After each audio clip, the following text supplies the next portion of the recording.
So, yun na nga mga kayaters. Ito na yung last day namin dito sa Kalalaiya. O, diba? Ang ganda ng, sa totoo lang, ang ganda naman ng hotel. Ang ganda ng resort. Ayan. Wala masyadong tao, so hindi siya crowded. Ayan, so parang private beach resort. Ayan. So, yun na nga. At least, nakapagbakasyon. So, uuwi na ng Manila. So, magstay pa doon ng 2 days. After that one, I'm going back home to the Philippines.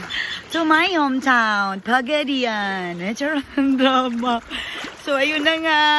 Ayan. So, at least, nakapunta ako ng Batangas, diba? Nakapagkuhan tayo dito. Hindi ko inakala or hindi ko, alam mo yun, ni sa panaginip, hindi ko na, makakapunta ako ng Batangas. Sa totoo lang.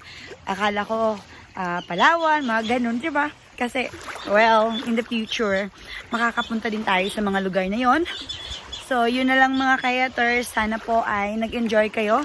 Ayan, kung sino po yung mga gustong pumunta dito sa Batangas, I recommend po is Kalalaiya. Ang mga tao, ang mga staff ay napaka-accommodating naman din. Very hospitality. Hospitable pala. Ano ba yun? Ayan. So, yun na mga kayaters. Dito kasi marami naman din kayong pwedeng gawin. May archery, tapos jet ski, banana boat, kayak. Ayan, andyan siya. So, ayun, tapos swimming. And then, tapos, ay, nako. Yung food din nila is napakasarap. Super, super yummy. So, hindi po kayo magsisisi. So, yun lang mga kayaters. Sana po ay nag-enjoy kayo sa video ko. And, kung pupunta kayo ng Batangas, I recommend Kalalaiya. Bye! Please do subscribe, like, and share!